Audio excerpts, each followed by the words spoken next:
It's a breathtaking view from the bridges that mark the campus of Cornell University.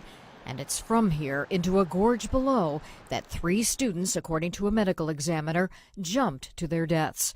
Authorities say altogether 6 students committed suicide since last fall. But clearly suicide isn't only an issue at Cornell. Student suicides have been making headlines for years.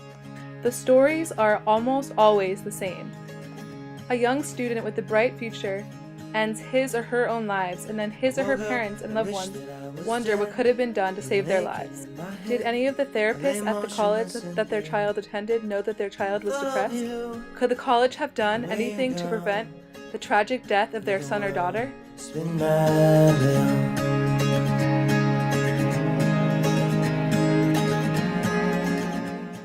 While it is impossible to pinpoint a single cause for suicide, an obvious start is untreated depression. Now, you may be wondering how this is all relevant to Dartmouth, because there haven't been any student suicides in Dartmouth's recent history. So it's easy to assume that everyone's happy. At Dartmouth, sometimes it feels like no one is depressed.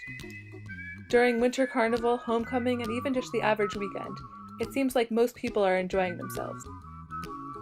But not everyone does enjoy Dartmouth, and Dartmouth can be extremely isolating for those people.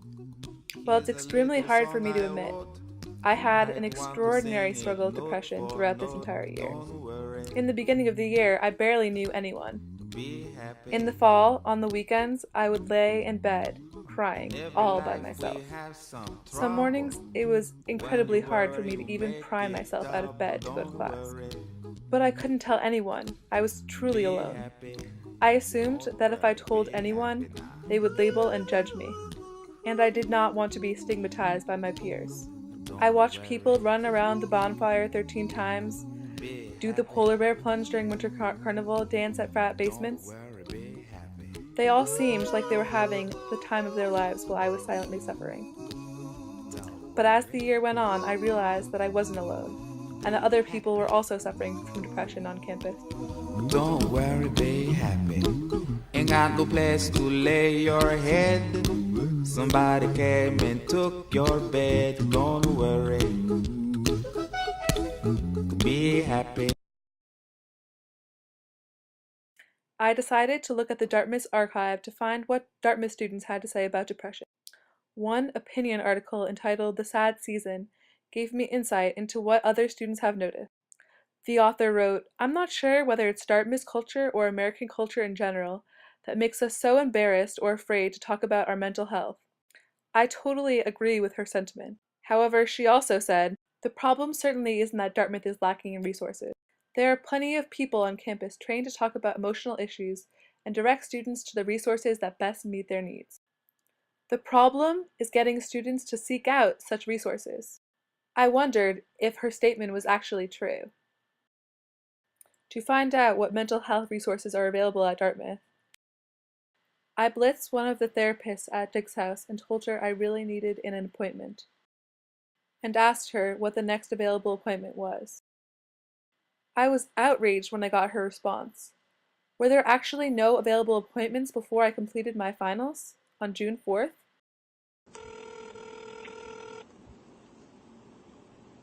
Good afternoon, counseling. Can I help you? Hi, this is Allie Armstrong, and I was wondering if I could schedule an appointment. And have you seen somebody here before? No, I haven't. Okay, and you're enrolled full-time taking classes? Mm-hmm. You when the first openings are. I think the first openings I have are on Monday, June 7th. Monday, June 7th? But that's after the finals are over, so there's no earlier appointment? I don't have anything earlier. Okay, thank you. Okay. Bye. Bye-bye.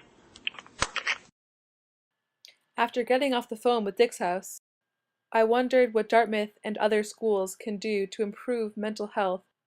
I decided to talk to Carrie Jo Grant, the coordinator of health education programs at Dartmouth, for help with my questions. Have you talked to other people that have felt like everyone at Dartmouth is happy but them? Yes, lots and lots of students feel that weird, that they are unusual because they might not be happy all the time. And I share with students that I feel that there's two lies that we tell ourselves over and over here at Dartmouth. And it's not helpful to all of us, but it's important to acknowledge that they exist. And one is that everybody's happy. And we're happy all the time. And we're always smiling, and we're friendly, and we're outgoing, and we're all these things where right now, really, inside they might be feeling like they just want to crawl in their sheets and bed and hide for a week because they just don't want to be around people. But there's this expectation that you should be happy. And if you're not, then there's something wrong with you. What should a student do if they are unable to meet with a therapist at Dick's house? Find someone who you can talk to. Don't keep it tucked up inside of yourself. Just give yourself the license and permission to talk to one or two people who will just listen.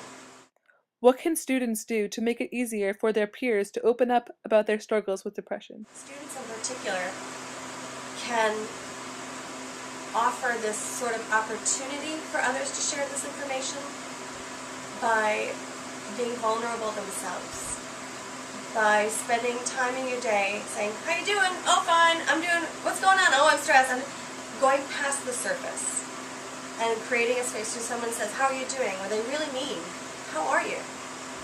And give that other person 8 minutes of your time. I encourage people to try this and say, when was the last time at Dartmouth that you had a really good conversation with someone? Mm-hmm. And how long ago was that for you? Because if it was a long time ago, then that probably means there's stuff out there that you'd like to talk about.